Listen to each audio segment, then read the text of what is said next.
सोच समझ रख ध्यान अदर विच बंदा रब अकबर दा आला अफसल शान भला मिट मदनी साईं सरवर दा छोटे सन मासूमी दे विच लगड़ा चोट जिगर दा कुल काफिरां दा सरदार व मरहब वसलू सर करदा अकल दुस्कुल का फरकू चो तरफ आधार नजर दा नौ गज़ा वो सीना देदा ओहो कद नाल आसमान टकरदा खबर लगी जद मौला तू दुल दुल ते हाथ चढ़दा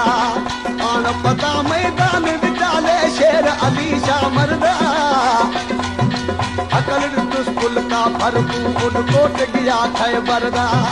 खड़ खड़ तुर तुर वल वल मरहब सोच करे लश्कर दा ठीक चोहा ओहे नूरी तू वही खाकी ओहो साईं पाया वे सुबशर दा जो कुछ फैज मिलिया में कूहे असलू एहदर दा लोका लेके वक्त अली है मैडा पीर नजर दा कर फतह तुरिया वापस सोहना लाल लरब अकबर दा गुलाम कादिर इन शहर को पढ़ दे जान जिगर दिल ठरदा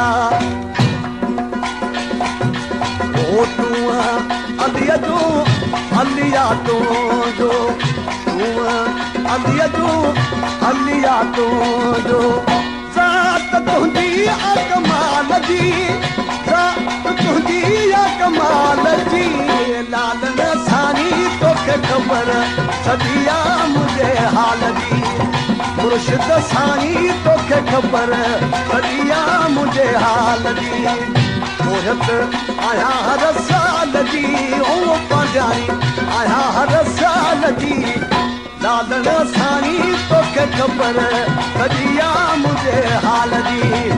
लालन साईं तोखे ख़बर सदिया मुझे हाल जी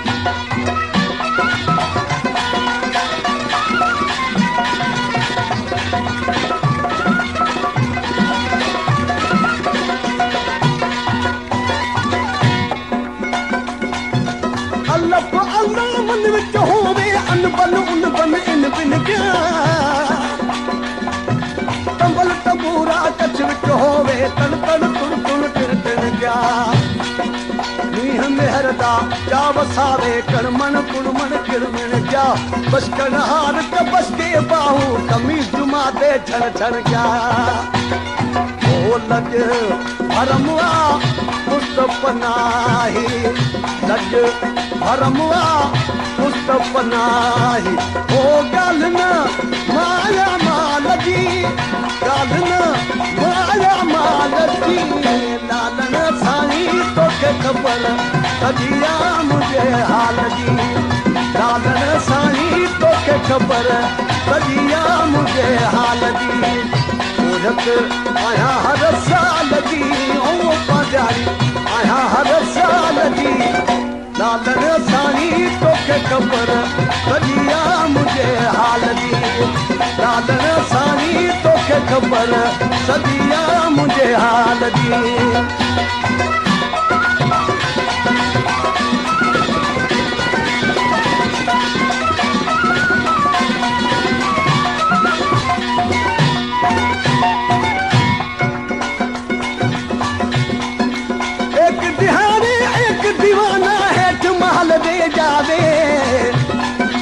महल के विच महमूद ज़ादी बेटी सतार बजावे रख के तुम छाती मुझे अपना मन पर जावे हिस्मत शाह में कुतुबे विचू क्या इहो आवाज़ा आवे ओ खादम बानन जी आया बानी खादम बानन जी आया बानी करका भलाई बाल जी केड़ी केड़ी तो लाल जी लालन साईं तोखे ख़बर सदिया मुझे हाल जी लालन साईं तोखे ख़बर सदिया मुझे हाल जी मोहत आया हर साल जी ओ पंजानी आया हर साल जी